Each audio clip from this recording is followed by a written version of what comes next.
எடுத்துக் கொள்கிறார். அவர் தரையில் மணலில் அ என்ற எழுத்தை எழுதுகிறார். பின் மற்ற எழுத்துக்களை எழுதுகிறார். ஒரு மாணவன் எழுந்து, ஐயா, நாம் ஏன் எப்போதும் அ என்ற எழுத்தில் இருந்தே தொடங்குகிறோம், வேறு எழுத்தில் தொடங்கக்கூடாதா எனக் கேட்கிறான். குரு புன்னகைத்து அவனுக்கு ஒரு பாடம் புகட்ட எண்ணுகிறார். ஆற்றின் கரைக்கு அழைத்துச் செல்கிறார். இந்த ஆறு எவ்வளவு பெரியது பார் என்கிறார். பின் ஆற்றின் திசையிலேயே மேல்நோக்கி அழைத்துச் சென்று மலையிடுக்கிலிருந்து சொட்டும் ஒரு சிறிய நீர் ஊற்றை காட்டுகிறார்.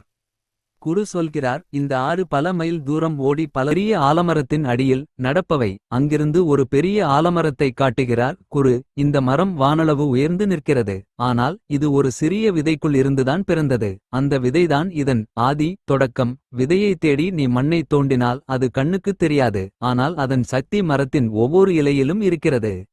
மாணவன் இப்போது அமைதியாகிறான். குரு விளக்கத்தை தொகுத்து கூறுகிறார். மொழியில் நீ எத்தனை ஆயிரம் சொற்களை பேசினாலும் உன் வாய் முதலில் திறக்கும்போது பிறக்கும் ஒலி அ.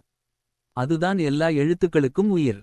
அதேபோலத்தான் தம்பி, இந்த உலகம் எவ்வளவு பிரம்மாண்டமாக இருந்தாலும் இதை படைத்து இயக்கும் ஒரு ஆதி பகவான் இறைவன் இருக்கிறார்.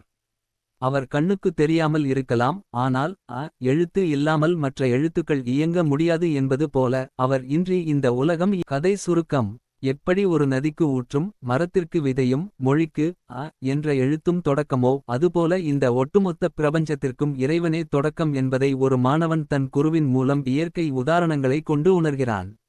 அத்துடன் இந்த திருக்குறள் நிறைவேற்றது. மீண்டும் தொடரும். நன்றி, வணக்கம். அகர முதல எழுத்தெல்லாம் ஆதிபகவன் முதற்றே உலகு. எழுத்துக்கள் எல்லாம் அகரத்தை அடிப்படையாகக் கொண்டிருக்கின்றன. அதுபோல் உலகம் கடவுளை அடிப்படையாகக் கொண்டிருக்கின்றது.